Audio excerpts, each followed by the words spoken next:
Private బడికి పంపితే ప్రభుత్వ పథకాలు కట్.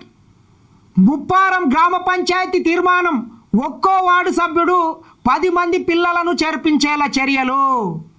ఎట్లున్నా చూడండి.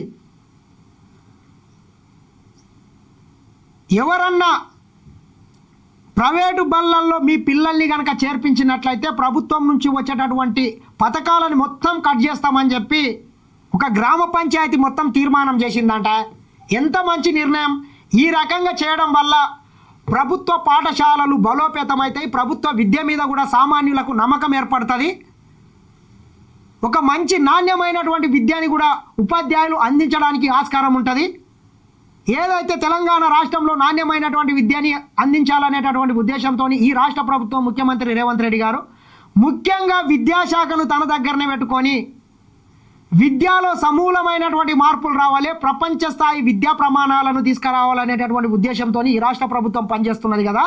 అందులో భాగంగానే వీళ్ళు కూడా ఒక మంచి నిర్ణయాన్ని అయితే గ్రామ పంచాయతీ సభ్యులు తీసుకున్నారు. చూడొచ్చు ఒకసారి.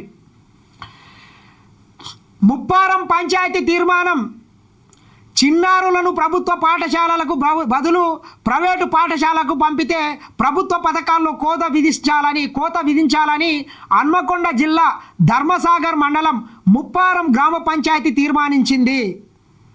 గురువారం సర్పంచ్ గుంటిపల్లి రేణుక అధ్యక్షతన గ్రామసభ నిర్వహించగా సర్పంచ్ మాట్లాడుతూ 12 మంది వార్డు సభ్యులు టార్గెట్గా పెట్టుకొని ఇంటింటికి తిరుగుతూ ప్రభుత్వ పాఠశాలల్లోని సౌకర్యాలపై తల్లిదండ్రులకు అవగాహన కల్పించాలని, ఒక్కో వార్డు సభ్యుడు 10 మంది విద్యార్థులను చేర్పించేలా చర్యలు తీసుకుంటారని చెప్పారు.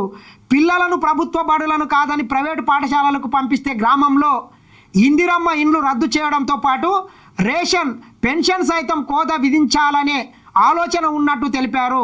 సర్కారు బడిలో చదివితే ఇంటి పన్ను, నల్ల పన్నుల రాయితీ సైతం కల్పించబోతున్నట్లు సర్పంచ్ ప్రకటించారు. 12 వార్డులు ఉన్నాయంట. ఒక్కొక్క వార్డు సభ్యుడు 10 మంది పిల్లల్ని ప్రభుత్వ బడుల్లో చేర్పించే విధంగా చూడాలని చెప్పి గ్రామ పంచాయతీ తీర్మానం చేసిందంట. 12 మంది సభ్యులు సర్పంచ్ అంటే దాదాపు 130-140 మంది పిల్లల్ని ప్రభుత్వ బడుల్లో చేర్పించే విధంగా ఆ రకంగా చేస్తేనే ప్రభుత్వం నుంచి వచ్చేటటువంటి స్కీమ్స్ అన్నింటినీ వర్తింపజేస్తామని చెప్పి గ్రామ పంచాయతీ ఒక మంచి నిర్ణయాన్ని అయితే తీసుకున్నదని చెప్పొచ్చు. ఏది ఏమైనా అది ఒక్కసారి